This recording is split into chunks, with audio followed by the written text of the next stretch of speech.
ಇನ್ನು ಮುಂದೆ ನಿಮ್ಮ ನೆಚ್ಚಿನ ಧಾರಾವಾಹಿಗಳ ಫುಲ್ ಎಪಿಸೋಡ್ಗಳು ಸನ್ ನೆಕ್ಸ್ಟ್ ಆಪ್ನಲ್ಲಿ ಮಾತ್ರ.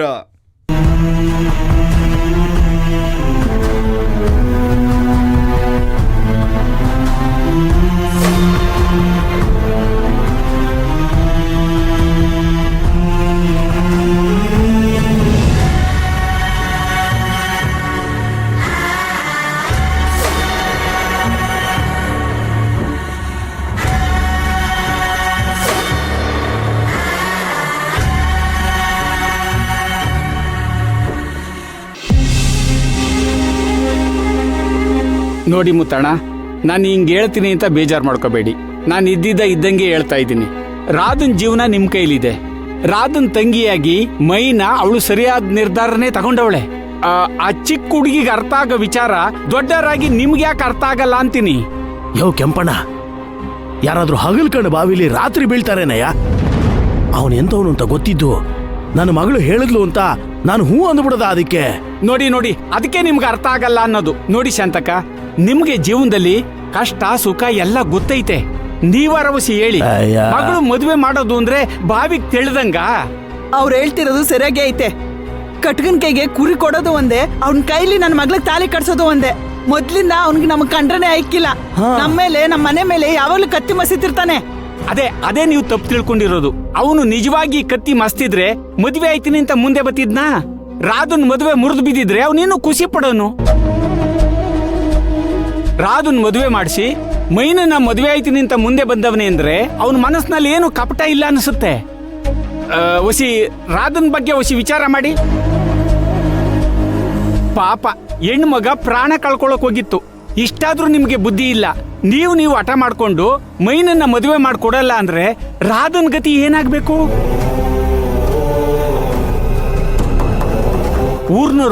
ಊರ್ನವ್ರ ಮುಂದೆ ಅವಳ ನಿಶ್ಚಿತಾರ್ಥ ಮುರಿದೋಯ್ತು. ಅವಳನ್ನ ಮತ್ತೆ ಇನ್ಯಾರು ಮದುವೆ ಆಯ್ತಾರೆ? ಕೆಂಪಣ್ಣ, ರಾಧನ್ಗೋಸ್ಕರ ಮೈನನ್ನ ಬಲಿ ಕೊಡು ಅಂತ್ಯಾ? ಹೆಂಗ್ ಬಲಿ ಕೊಟ್ಟಂಗಾಯ್ತದೆ ಮುತ್ತಣ್ಣ? ಕೃಷ್ಣನ ಮದುವೆ ಆದ್ರೆ ಮೈನ ಅರಮನೆ ಅಂತ ಮನೆ ಸೇರ್ತಾಳೆ. ಮುರುಕಲ್ ಮನೆನೋ ಗುಡಿಸ್ಲೋ ಸೇರಕ್ಕಿಲ್ವಲ್ಲ? ಕೆಂಪಣ್ಣ, ಗುಡಿಸ್ಲೋ ಮಾಡಿಸ್ಲೋ ನೆಮ್ಮದಿಯಾಗಿರೋದಲ್ವಾ ಮುಖ್ಯ. ಕತ್ತಿ ಚಿನ್ನದ್ದು ಅಂತ ಕತ್ ಕುಯ್ಕೊಳಕಾಯ್ತದ? ಕೃಷ್ಣನ ಚಿನ್ನದ ಕತ್ತಿನೇ ಅಂತಲೇ ಇಟ್ಕೊಳ್ಳಿ. ನಿಮ್ ಮಗಳು ಮೈನನ್ನ ಅವನಿಗೆ ಮದುವೆ ಮಾಡ್ಕೊಡಲ್ಲ ಅಂತಲೂ ಇಟ್ಕೊಳ್ಳಿ. ನಿಮ್ಗೆ ದಾರಿ ಏನಿದೆ? ನಿಮ್ ಕೈಲಿ ಮುಂದೆ ರಾಧನ ಮದುವೆ ಮಾಡಕ್ಕಾಗಲ್ಲ. ಅಕ್ಕನ ಮದುವೆ ಆಗ್ದಲೆ ತಂಗಿ ಮದುವೆ ಆಗಲ್ಲ. ಎರಡೂ ಮಕ್ಕಳನ್ನ ಮನೆಯಲ್ಲೇ ಇಟ್ಕೊಂಡು ಜೀವನ ಪೂರ್ತಿ ಕೊರಗಿಸ್ಬೇಕು ಅಂತ ಅನ್ಕೊಂಡಿದ್ದೀರಾ? ಅವ್ರಿಗೆ ತಂದೆ ತಾಯಿಗಳಾಗಿ ನೀವು ಇಂಥದ್ನ ಬಯಸೋದು? ಅಲ್ಲ ಕೆಂಪಣ್ಣ, ಅವನ ವಯಸ್ಸೇನು, ಇವಳು ವಯಸ್ಸೇನು? ನನ್ನ ಮಗಳನ್ನ ಗಿಳಿ ಸಾಕ್ದಂಗೆ ಸಾಕಿದ್ದೀನಿ. ಗಿಳಿನ ತಗೊಂಡೋಗಿ ಗಿಡಗಿನ ಕೈ ಕೊಡಕಾಯ್ತದ? ನನಗೆ ಯಾಕೋ ಮನ್ಸು ಒಪ್ತಾ ಇಲ್ಲ ಕಣಪ್ಪ.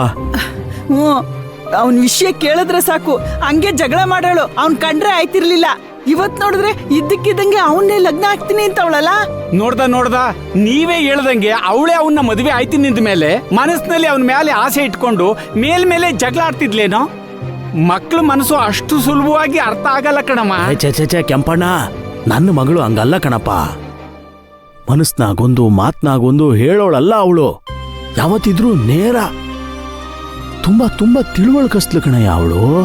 ಅವಳ ಅಕ್ಕನ ಕಷ್ಟ ನೋಡಕ್ಕಾಗ್ದೆ ಮದುವೆಗೆ ಒಪ್ಕೊಂಡವಳೆ ಅನ್ಸ್ತೈತೆ ನನಗೆ. ಕೃಷ್ಣಂದು ಕಂಡೋರ್ ಮನೇಲಿ ಕುದಿಯೋ ನೀರಲ್ಲಿ ಬೇಳೆ ಬೇಯಿಸ್ಕೊಳ್ಳೋ ಬುದ್ಧಿ.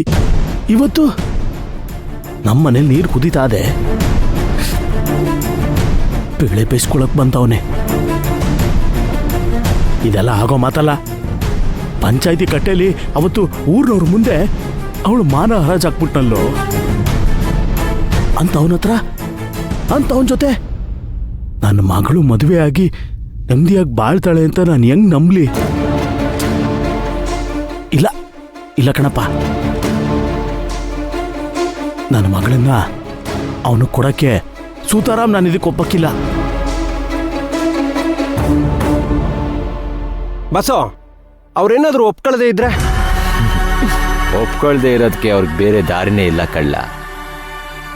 ಒಂದ್ ದಾರಿಲೋದ್ರೆ ಹಿರಿ ಮಗಳು ಸಾಯ್ತಾಳೆ, ಇನ್ನೊಂದ್ ದಾರಿಲೋದ್ರೆ ಇಬ್ರು ಮಕ್ಳದು ಮದುವೆನೂ ಆಗದೆ ಮನೇಲಿ ಬಿದ್ದು ಸಾಯ್ತಾರೆ. ಇದೆಲ್ಲ ಸಾಲದು ಅಂತ ಸಾಲ, ಬಡ್ಡಿ, ಹರಾಜು, ಮನೆ, ಬರೀ ಮುಳ್ಳುಗಳೇ ತುಂಬಿರೋ ಮತ್ತೊಂದು ದಾರಿ. ಈ ಪರಿಸ್ಥಿತಿನಲ್ಲಿ ನಾನೊಂದು ದಾರಿ ಮಾಡಿಕೊಟ್ಟಿದ್ದೀನಿ. ಅದೇ ಹೂವಿನ ಹಾಸಿಗೆ ಇರೋ ದಾರಿ. ಆ ದಾರಿನ ಆ ಮುತ್ತಣ್ಣ ಒಪ್ಕೊಳ್ಳೇಬೇಕು. ನಿಜವಾಗ್ಲೂ ನಿನ್ ಬುದ್ಧಿಗೆ ಮಂಕು ಬಡ್ದೈತೆ ಮುತ್ತಣ್ಣ. ಆ ಪಂಚಾಯತಿ ವಿಷಯನ ಇಲ್ಲಿ ಗಂಟೆ ಹಾಕೊಂಬಂದು ಅದನ್ನೇ ದೊಡ್ಡ ವಿಷಯ ಮಾಡ್ತಿದ್ದೀರಲ್ಲ. ದೊಡ್ಡ ವಿಷಯ ಅಲ್ದೆ ಇನ್ನೇನಣ್ಣ, ಪಂಚಾಯತಿ ಕಟ್ಟೆಗೆ ಸಣ್ಣ ವಿಷಯ ತಕೊಂಡೋಗಿ ಅದಕ್ಕೆ ಉಪಕಾರ ಹಾಕಿ ಅದೇನೋ ತಗೊಂಬಂದ್ ತೋರ್ಸಿದ್ರಲ್ಲ ಇವರು. ಹಂಗ್ ಮಾಡ್ದೆ ಇದ್ದಿದ್ರೆ ಇಷ್ಟೊತ್ತಿಗೆ ನಮ್ ರಾಧನ್ ನಿಶ್ಚಿತಾರ್ಥ ಯಾವ ವಿಘ್ನನೂ ಇಲ್ದೆ ಚಂದಕ್ ಆಗಿರೋದು. ಶಾಂತಕ್ಕ, ಮುತ್ತಣ್ಣ ಹೇಳ್ದಂಗೆ ಇದೆಲ್ಲ ವಿಧಿಯಾಟ ಅಂತ ಅವರೇ ಒಪ್ಕೊಂಡವ್ರೆ. ಹಣೆ ಬರಕ್ಕೆ ಹೊಣೆ ಯಾರು ಅಂತ ಮೈನ ಮಾಡಿದ ಯಾವ್ದೋ ಒಂದು ಸಣ್ಣ ತಪ್ಪಿಂದ ಇಷ್ಟೆಲ್ಲ ದೊಡ್ಡ ರಾಧ ಅಂತ ಆಯ್ತದೆ ಅಂತ ಯಾರು ಗೊತ್ತಿತ್ತು? ರಾಧನ ಬಾಳ ಹಾಳಾಗಿದ್ದು ಮೈನಾಯಿಂದ ಅಲ್ಲ ಕಣಯ್ಯ. ಅವತ್ತು ಪಂಚಾಯತಿನಾಗೆ ಇಲ್ಲದ ಆರೋಪ ಹೊರಿಸಿದ್ನಲ್ಲ ಆ ಕೃಷ್ಣ, ಅವನಿಂದ. ಇಲ್ದೇ ಇದ್ದಿದ್ರೆ ನನ್ ರಾಧನ್ ಮದುವೆ ಚಂದಾಗ್ತಿತ್ತು. ಆಯ್ತು ಬಿಡಿ ಮುತ್ತಣ್ಣ, ನೀವಂಗ ಅಂದ್ಕೊಂಡ್ರುವೆ ಅವನೇ ಬಂದು ನಿನ್ ಮಗಳು ರಾಧನ್ ಬಾಳನ್ನ ಸರಿ ಮಾಡ್ತೀನಿ ಅಂತ ಹೇಳ್ತಿದ್ದಾನಲ್ಲ, ಅದಕ್ಕಾದ್ರೂ ನೀವು ಒಪ್ಕೋಬೇಕ ಬೇಡವಾ? ಊರ್ ನಿರೀಕಾಗಿ ನಾನೊಂದು ಮಾತು ಹೇಳ್ತಾ ಇದ್ದೀನಿ ಕೇಳಿ. ತಪ್ಪು ಸಣ್ಣದೋ ದೊಡ್ಡದೋ, ಸಾಕ್ಷಿ ಪುರಾವೆ ಇತ್ತು, ಕೃಷ್ಣ ತೀರ್ಪು ಕೊಟ್ಟ. ಇದರಲ್ಲಿ ನನಗೇನು ಅನ್ಯಾಯ ಕಾಣ್ತಿಲ್ಲಪ್ಪ. ಅಲ್ಲ ಕಣಣ್ಣ, ಕೃಷ್ಣ ನ್ಯಾಯಬದ್ಧವಾಗಿ ತೀರ್ಪು ಕೊಡ್ತಾನೆ ಅನ್ನೋದು ಆಗಿದ್ದಿದ್ರೆ ಏನು ತಪ್ಪು ಮಾಡ್ದೆ ನನ್ನ ಗಂಡನ್ಗೆ ಊರ್ ಜನರ ಮುಂದೆ ತಲೆ ತಗ್ಸಿ ಸವೆ ಕೇಳಂಗ್ ಮಾಡ್ತಿದ್ನಾ? ನೋಡಿ ಶಾಂತಕ್ಕ, ನೀವು ಕೃಷ್ಣನ ಬಗ್ಗೆ ಸುಮ್ನೆ ದ್ವೇಷ ಬೆಳೆಸ್ಕೊಂಡಿದ್ದೀರಾ. ಅದಕ್ಕೆ ಆಗ ಅನ್ಸಿರ್ಬೋದು. ಕೃಷ್ಣ ಮುಂಚೆಯಿಂದನೂ ಮೈನನ್ನ ಇಷ್ಟಪಟ್ಕೊಂಡ್ ಬಂದವನೇ.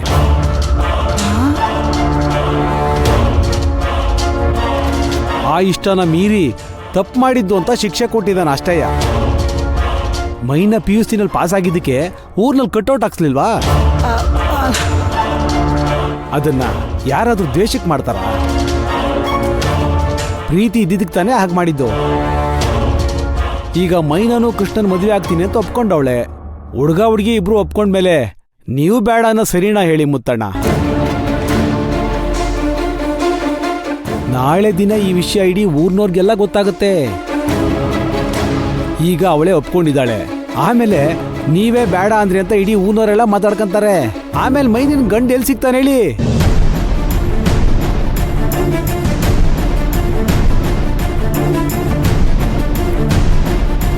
ತಿಳುವಳಿಕೆ ಇರೋರು ನೀವು, ಇದನ್ನೆಲ್ಲ ಯೋಚನೆ ಮಾಡ್ಬೇಕು ನೀವು. ನಿಮ್ಮಂತ ಒಳ್ಳೆ ಮನಸ್ಸಿರೋರಿಗೆ ಮಕ್ಕಳಾಗಿ ಹುಟ್ಟಿರೋದಿಕ್ಕೆ ಅವಳ ಜೀವನ ಬಂಗಾರ ಆಗ್ಬೇಕೇ ಹೊರತು ಬರಡು ಭೂಮಿ ಆಗ್ಬಾರ್ದು.